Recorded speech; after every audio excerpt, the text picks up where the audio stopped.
आज के इस लाइव क्लास में हम लोग केमिस्ट्री का बहुत ही महत्वपूर्ण टॉपिक है ठोस, द्रव एवं गैस के गुणों के बारे में विस्तार पूर्वक समझते हैं, जो सभी छात्र छात्राओं के लिए बहुत ही महत्वपूर्ण है।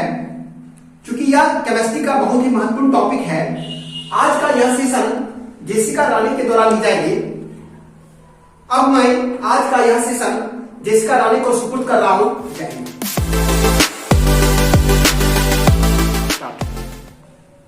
मैं जेसिका रानी। आज का सेशन सर के YouTube चैनल के माध्यम से मुझे कुछ सिखाने का मौका मिला है, इसके लिए सर को बहुत बहुत धन्यवाद।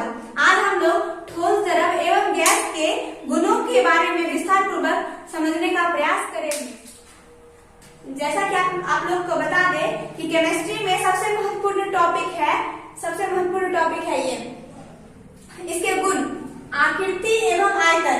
ठोस का जो आकृति एवं आयतन होता है वो निश्चित होता है। जैसे कोई आकृति, जैसे हम कोई ठोस को ले, जैसे ये हुआ ठोस, इसको हम इसमें कितना भी दबाव या बल डाले तो इसकी आकृति एवं आयतन में कोई परिवर्तन नहीं होगा। आकृति में जैसे हम इसको दबाव डालेंगे तो ये दबेगा नहीं, उसी के टाइप का रहेगा। अगर जैसे देखिए इसका आयतन 10 ग्राम का है तो इसको हम कोई भी दबाव या बल डालेंगे तो इसका जो दाब है, जिसका आयतन है वो 10 ग्राम का ही रहेगा। अब द्रव में जो है उसका निश्चित आयतन रहता है और निश्चित आकृति रहता है। उसका द्रव का जो आकृति होता है वो अनिश्चित होता है। जैसे हम पानी को लेंगे, पानी एक द्रव्य है। जैसे हम पानी को लेंगे, उसको अगर हम ग्लास में रखेंगे तो उसका आकृति गोलाकार हो जाएगा, इस तरह गिलास के आकार का हो जाएगा। अगर हम उसको थाली में रखते हैं, थाली में अगर पानी रहेगा तो वो थाली के आकार का हो जाएगा। मतलब जिस बर्तन में हम जिस तरह जब पानी को रखेंगे तो वही आकृति ग्रहण कर लेता है। जैसे हम ग्लास में रखेंगे तो ग्लास का आकृति ग्रहण कर लेगा, लोटा में रखेंगे तो लोटा का आकृति ग्रहण कर लेगा। इस तरह उसका आकृति हमेशा बदलते रहेगा। लेकिन आयतन, जैसे ग्लास में हम 500 ग्राम का पानी लिए हैं तो 500 ग्राम का, जैसे वही पानी अगर हम थाली में रखेंगे तो वो जब हम उसको फिर जब तौलेंगे तो 500 ग्राम का ही रहेगा, वो बढ़ेगा नहीं घटेगा। और गैस में आकृति और आयतन जो होता है वो दोनों ही अनिश्चित होता है। जैसे गैस हो गया, जैसे वायु भी एक गैस ही है।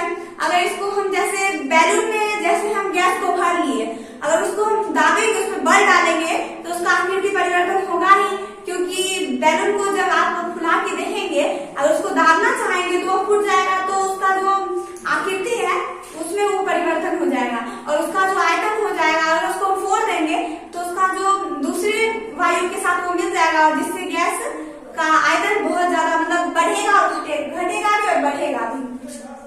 अब हम लोग समझेंगे घनत्व के बारे में। ठोस का जो घनत्व होता है वो अधिक होता है। जैसे ठोस का जो कण होता है वो आपस में आकर्षित किया रहता है, मतलब कि उसका जो घनत्व होता है वो सबसे अधिक होता है। मतलब एक दूसरे का जो कण होता है वो आपस में आकर्षित रहता है। और उसके बाद द्रव में जैसे जो कण होता है, घनत्व उसका जो होता है वो, जैसे हम उसको हाथ डाल के देखेंगे तो वो उसके बीच में हाथ डाल सकते हैं, लेकिन ठोस के बीच में अगर हम हाथ डालना चाहेंगे तो वो नहीं होगा। उसका घनत्व क्योंकि अलग अलग रहता है, मतलब थोड़ा सा दूर दूर रहता है। और उसके बाद गैस में हो गया, उसमें तो रहता ही नहीं है।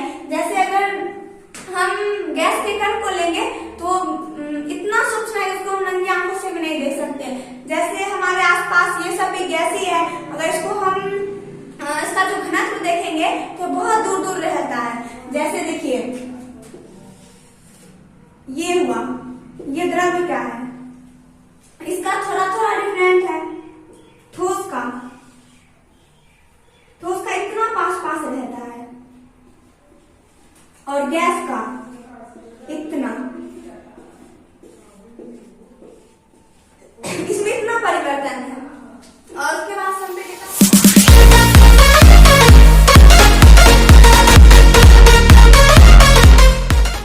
ठोस का जो संपीड़ितता होता है वो बहुत कम होता है। संपीड़ितता अगर यदि हम बोलते हैं तो लगता है जैसे कुछ और है, समझ में नहीं आता। संपीड़ितता को हम ऐसे समझेंगे क्योंकि जैसे दबाव, अगर हम ठोस को दाबेंगे तो वो दबेगा नहीं। अपवाद में जैसे पावरोटी और स्पंज हो गया, इसको हम दबा सकते हैं, ये सब अपवाद में है। दो चीज है, जैसे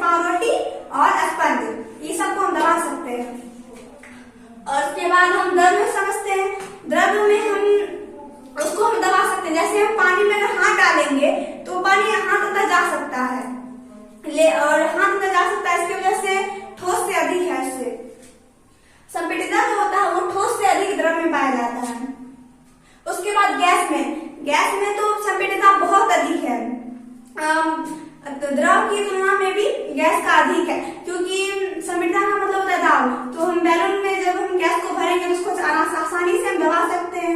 उसके अंदर मतलब कि आसपास भी गैस है, तो उसको हम आसानी से मतलब कि इधर उधर मूव करते हैं तो फिर वो अंतराणु का स्थान, ठोस में जो अंतराणु का स्थान होता है वो बिल्कुल ही कम होता है। जैसे ठोस के अंदर जो स्थान होता है वो बिल्कुल ही नहीं होता है। जैसे एक कण है और एक कण है, अगर बीच में कण रहेगा तो उसको हम आसानी से दबा सकते हैं, और उसमें अगर बिल्कुल ही सटा हुआ तो उसको कितना भी दबाए तो वो ऐसा ही रहता है। और जैसे द्रव में जैसे हम कोई वस्तु को डालेंगे, द्रव के अंदर जब हम कोई वस्तु को डालेंगे तो आसानी से चल जाएगा। इसका मतलब है कि दो कण जो है उसके बीच में स्थान है, कुछ तो स्थान है।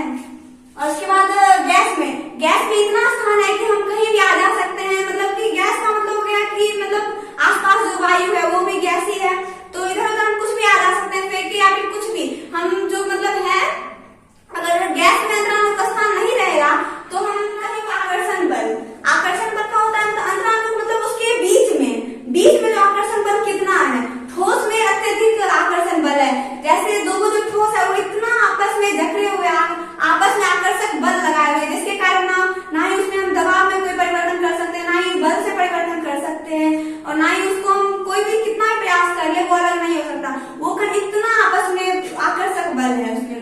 और फिर द्रव में जो है उसमें बहुत ही कम है, कम कमजोर वही हुआ। द्रव में जो है आकर्षण बल बहुत ही कम है।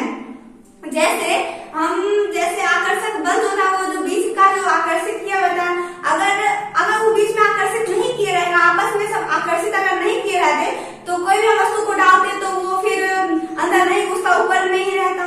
लेकिन ऐसा नहीं होता। जब हम द्रव में कोई वस्तु को डालते हैं या फिर हाथ कुछ भी डालते हैं तो आसानी से जा सकता है। इसका मतलब जो दो कण जो है वो आकर्षित नहीं किया हुआ है, मतलब थोड़ा स्पेस से है। मतलब कोई कण यहाँ पे है तो कोई कण यहाँ पे है, जिसकी वजह से वो आपस में आकर्षित नहीं है। और गैस में तो बिल्कुल ही नहीं है, क्योंकि वो कहीं मतलब कि भिन्न भिन्न जगह पे कण है, कोई यहाँ कण है तो कोई यहाँ कण है, इसको मतलब कि वो आकर्षित किए हुए नहीं है, जिसके कारण वो पूरा विस्तृत रहता है, फैला हुआ रहता है।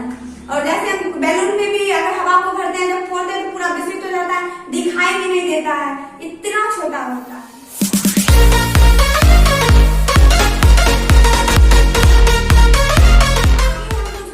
पॉइंट है उसको हम समझने का प्रयास करेंगे। वीवीआई नोट जो है ये हम इसलिए बता रहे हैं क्योंकि अगर हम ठोस द्रव गैस के बारे में तो बता रहे हैं, ये है क्या वास्तव में, ये होता क्या है उसके बारे में हम बता रहे हैं यहाँ पे। जैसे ठोस जो है वो मतलब कि उसका आकृति और आयतन दोनों निश्चित ही होता है, ना ही उसमें कोई परिवर्तन हम कर सकते हैं। तो ठोस जो था वो बर्फ का रूप होता है। ठोस का जो कोई उदाहरण बोलेगा तो फिर कलम हो गया, कॉपी हो गया, या फिर बर्फ हो गया। सीधी सी भाषा में हम बर्फ को भी ले सकते हैं, या फिर कोई वस्तु जिसका आकृति और आयतन निश्चित हो तो वो हो गया ठोस के अंतर्गत आता है, उसका उदाहरण है बर्फ। और द्रव जो है, द्रव का उदाहरण है वायु, तेल, जल हो गया, फिर उसके बाद वायु नहीं होगा, मिस्टेक से हो गया, जल हो गया, फिर कोई तेल हो गया, या फिर कोई भी द्रव पदार्थ वो द्रव के अंतर्गत, मतलब जल के टाइप का हो तो वो द्रव के अंतर्गत आ जाता है। उसके बाद गैस हो गया, गैस वाष्प हो गया, या फिर कोई वायु भी हो सकता है, गैस के अंतर्गत वाष्प आते हैं। और उसके बाद आपको बता दें कि 0 डिग्री सेल्सियस में ये तीनों का मान होता है। अगर आप जल को लेंगे, जल को एक बर्तन में रखते हैं तो उसको 0 डिग्री सेल्सियस पे अगर आप रखिएगा तो फिर कुछ अंश देखिएगा कि वो बर्फ में रहेगा, क्योंकि 0 डिग्री सेल्सियस पे बर्फ बनना शुरू ही होता है, पूरा पूर्णतः बर्फ नहीं बनता है। 0 डिग्री सेल्सियस में बर्फ बनना शुरू ही होता है, जिसकी वजह से 0 डिग्री सेल्सियस पे जब हम रखेंगे तो कुछ अंश होगा वो बर्फ बन जाएगा और कुछ अंश पानी ही रहेगा। और उसके बाद वाष्प तो होगा ही, क्योंकि ठोस और द्रव है तो उसके अंदर वाष्प तो होगा ही, कुछ वाष्प बनेंगे तो बर्फ बन जाएगा। उसके बाद 0 डिग्री सेल्सियस पे तो हम ठोस, द्रव एवं गैस तीनों को देख सकते हैं। इस तरह समझाने की प्रक्रिया संपन्न होगी। ठोस, द्रव एवं गैस के गुणों में अंतर सीखने की प्रक्रिया संपन्न होती है। आज का यह सेशन अगर आप सभी को अच्छा लगा है तो आप लोग इस चैनल को सब्सक्राइब कर लीजिए, ताकि समय किसी भी प्रकार का एजुकेशनल नॉलेज आप सभी को मिलता रहे। आप सभी को पूर्ण लाइव प्रशिक्षण में भाग लेने के लिए बहुत बहुत धन्यवाद। जय हिंद।